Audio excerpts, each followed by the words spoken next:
ना संघर्ष ना तकलीफें, ना संघर्ष ना तकलीफें, क्या मजा फिर जीने में। तूफान भी थम जाएगा जब लक्ष्य रहेगा सीने में। तो मैं सुकेश कुमार सिंह, डायरेक्टर ऑफ लक्ष्य टीचिंग सेंटर, आप सभी का हार्दिक अभिनंदन करता हूं, स्वागत करता हूं। मैं आप सभी को हमारी शैक्षणिक संस्थान से एक छोटा सा परिचय देना चाहूँगा। तो हमारा संस्थान इस प्रकार है। पहला संस्थान है लक्ष्य teaching centre, Tilka Manjhi, Bhagalpur. Second branch है लक्ष्य टीचिंग सेंटर 2, मिर्जान हाट, भागलपुर। और ताबड़तोड़ सफलता के बाद हमारा तीसरा ब्रांच है लक्ष्य टीचिंग सेंटर 3, कासिलहाट, गोराडी, भागलपुर, जो विगत 7 वर्षों से बच्चों के उज्जवल भविष्य के लिए अनवरत प्रयास कर रहे हैं।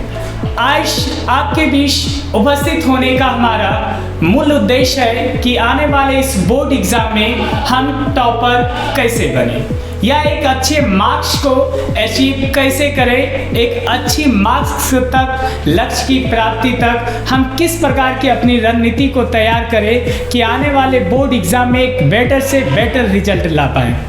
तो चलिए हम एक बोर्ड में अच्छे मार्क्स को कैसे प्राप्त करें, इनसे पहले हम ये जानने का प्रयास करेंगे कि हमारे जीवन में जो हम जीवन जी रहे हैं, छात्र जीवन, इस छात्र जीवन का हमारे संपूर्ण जीवन में क्या महत्व है, और इस छात्र जीवन को उज्जवल बनाने के लिए हमारे जीवन में गुरु का क्या महत्व है। तो सर्वप्रथम हम चर्चा करेंगे छात्र जीवन का।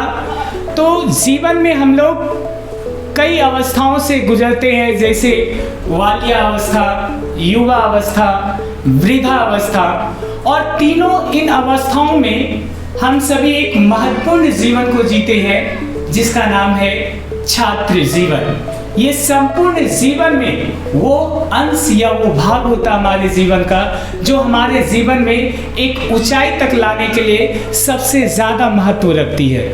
ये छात्र जीवन को जिस तरह से, जिस माध्यम से हम जीते हैं, जिस साधना के साथ हम छात्र जीवन को व्यतीत करते हैं, जिस अथक परिश्रम के साथ हम आगे बढ़ने का प्रयास करते हैं, इसका परिणाम हम संपूर्ण जीवन प्राप्त करते हैं। जो इस छात्र जीवन के महत्व को समझता है वो अपने आने वाले कल को उज्जवल और ब्राइटनेस बनाता है। जो इस छात्र जीवन के महत्व को नहीं समझ पाता है वो आजीवन पश्चाताप करता है, क्योंकि हमारी शास्त्र भी कहती है छात्राणाम अध्ययनम तपः, अर्थात हम छात्रों के लिए अध्ययन जो होती है एक तपस्या स्वरूप होता है।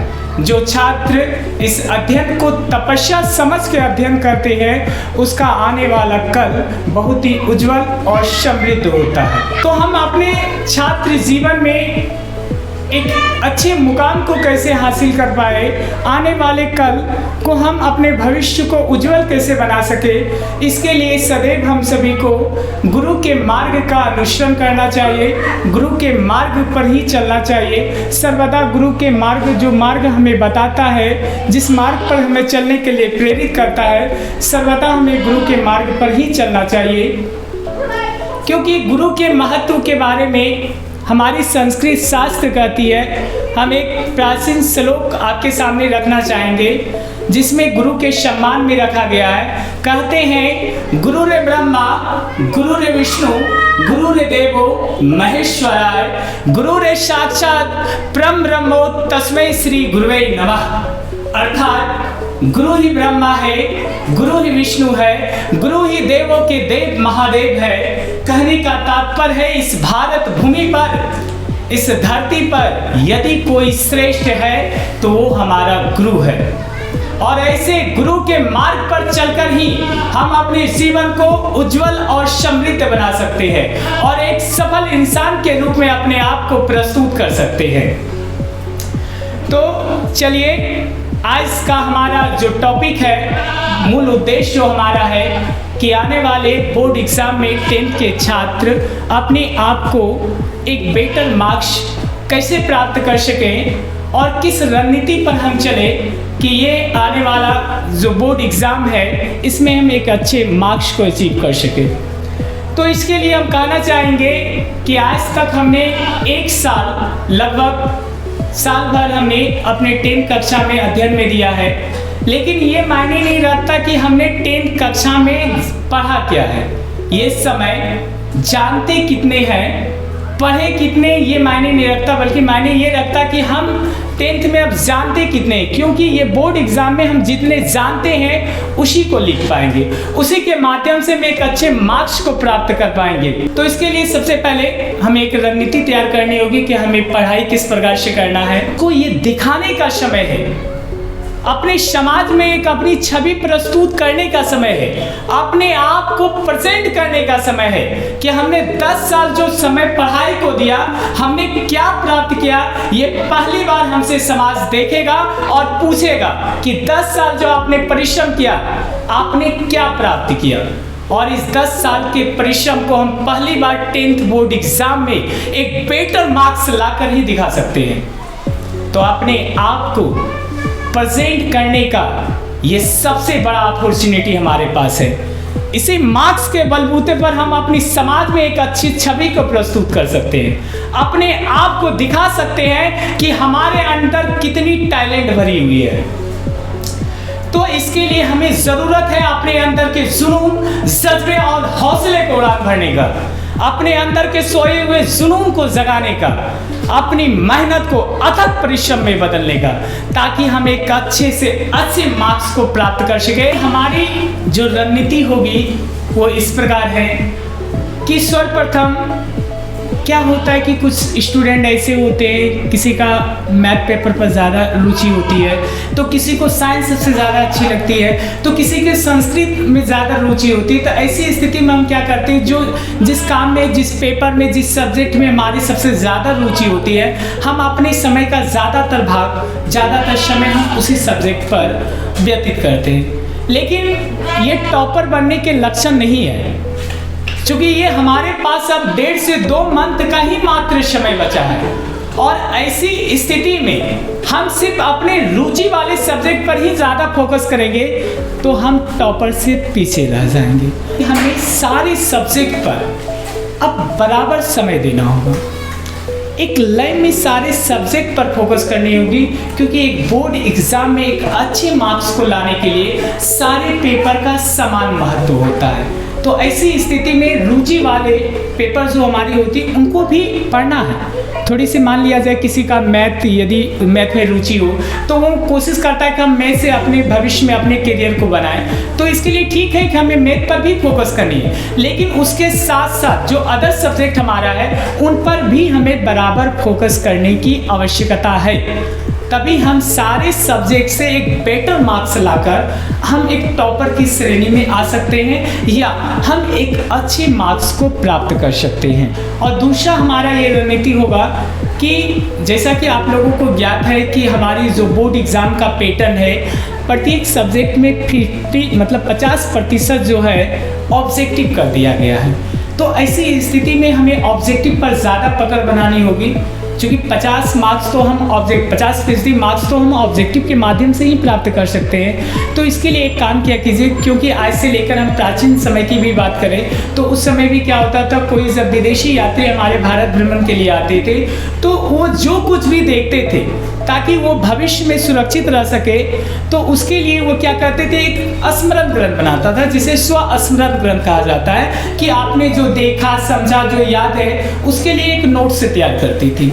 तो हमें भी ये काम करने की कहीं ना कहीं आवश्यकता है कि हम एक स्वस्मरण नोट्स बनाएं, जिसमें हम जितनी भी ऑब्जेक्टिव को याद करें उस ऑब्जेक्टिव को उस नोट्स में लिख डालें, ताकि उसको बराबर हम डेली के डेली एक बार उसे उल्टाकर देखें। क्योंकि संस्कृत शास्त्र कहती है विद्या योगेन रक्षति, हमारी विद्या की जो रक्षा करती है योग करती है। योग का तात्पर्य अभ्यास, हमारी विद्या की रक्षा हमारे अभ्यास से होती है। निरंतर हम किसी चीज़ का अभ्यास करते रहते हैं तभी विद्या हमारे पास होती है। हम जिस दिन से अभ्यास करना बंद कर देंगे वो विद्या धीरे धीरे धीरे धीरे हमसे दूर चली जाती है। दैट मीन्स कि हम भूल जाते हैं। मनुष्य की भूलने प्रवृत्ति होती है, हर इंसान भूलता है, हर कोई भूलता है। यदि कोई छात्र ऐसा एक्सक्लूसिव देता है कि हमने सर याद हम तो करते हैं लेकिन हमें याद नहीं रहता है, तो उसकी गलत सोच होती है, क्योंकि हर इंसान भूलेगा। तो ऐसी स्थिति में हमें क्या करनी होगी, हम एक स्वस्मरण नोट्स बनाएंगे जिसमें हम जितनी बातें, जितने ऑब्जेक्टिव याद करेंगे, सारे ऑब्जेक्टिव को उस नोट्स में लिखते चले जाएंगे और उसे पर डे, प्रतिदिन हम क्या करेंगे, उसे उल्टाकर जो याद हमने किया है उसको एक बार देख लेना। यदि हम इस तरह लगातार याद की वजह से इसको हम देखते रहेंगे तो वो चीज़ हमारे भूलने की जो प्रवृत्ति होती है वो काफ़ी हद तक रुक जाएगा और हमें वो ऑब्जेक्टिव लंबे समय तक याद रहेगी।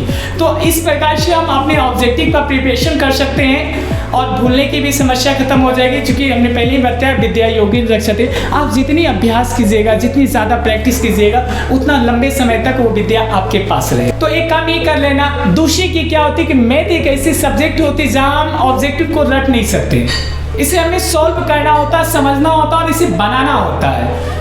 तो ऐसी स्थिति में मैथ का प्रिपरेशन करने के लिए सर्वप्रथम हमें एक काम करना होगा जो परम आवश्यक है कि हमें अपने मैथ्स की जितने भी फार्मूला है, A to Z formula, that means कि 100% फार्मूला को हमें याद रखना होगा, क्योंकि उसी फार्मूला के माध्यम से हम किसी भी प्रश्न को सॉल्व कर पाएंगे।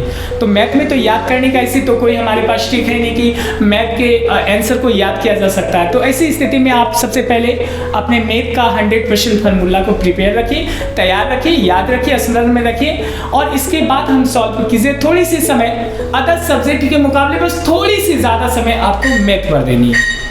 इस प्रकार से हम मैथ को भी प्रिपेयर कर सकते हैं। बाकी अदर सब्जेक्ट को हम बराबर रूप से यदि हम देखते रहेंगे, जो हमें टीचर पढ़ाया है उन संपूर्ण सिलेबस को हमें लगातार रिवीजन करने की आवश्यकता है। उन सब्जेक्ट से हमें लगभग हमेशा अपडेट रहने की ज़रूरत है। जो हमने पढ़ा उसे लगातार हम याद करेंगे और जो चीज़ें याद है उन्हें भी लगातार हमें देखना होगा जब तक हम एग्ज़ाम नहीं दे देते। इसके साथ ही हमें मेन फोकस क्या करनी होगी, एक समय, एक टाइम बना लीजिए कि हमें पूरे संपूर्ण दिन में इतनी समय हमें इस सब्जेक्ट को देनी है, इतनी समय हमें दूसरे सब्जेक्ट को देनी है। हम ये नहीं कहते कि आप 5 घंटा हिंदी को पढ़िए, 2 घंटा संस्कृत पढ़िए, 6 घंटा मैथ पढ़िए, ऐसे हम कोई टाइम टेबल आपको नहीं बताएंगे, क्योंकि प्रत्येक स्टूडेंट के अंदर अपनी अपनी एबिलिटी होती है। कुछ स्टूडेंट ऐसा भी होता है पूरा दिन सोया रहता है, खेलते रहता है, पता नहीं किस टाइम पढ़ता है और एक अच्छे मार्क्स को ला लेता है। तो ऐसी स्थिति में सबकी एबिलिटी, खुद की क्षमता होती है, हमारे बॉडी की एक क्षमता होती है।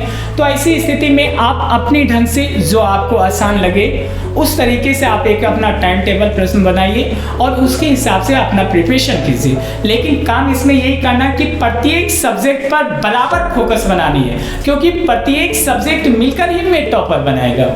इसके लिए हमें ये रणनीति बना लेनी है। साथ ही जो हमारे 100 मार्क्स का पेपर है, थोड़ा सा उस पर ज़्यादा फोकस करने की आवश्यकता। जैसे हमारा मैथ हो गया 100 मार्क्स का है, हमारा ये संस्कृत पेपर हो गया ये भी 100 मार्क्स का है, हिंदी पेपर हो गया ये भी 100 मार्क्स का है। तो ऐसी स्थिति में संस्कृत, हिंदी हो चाहे मैथ हो, ये 100 मार्क्स का है। इस पर हमें थोड़ी सी ज़्यादा फोकस करने की आवश्यकता है। बाकी जो SST पेपर, जो 2-4 पेपर मिलकर हमारा 100 मार्क्स बनता है, उनसे थोड़ी सी कम करना, समय देना, मेहनत तो करनी है बट थोड़ी सी कम उस पर समय देना।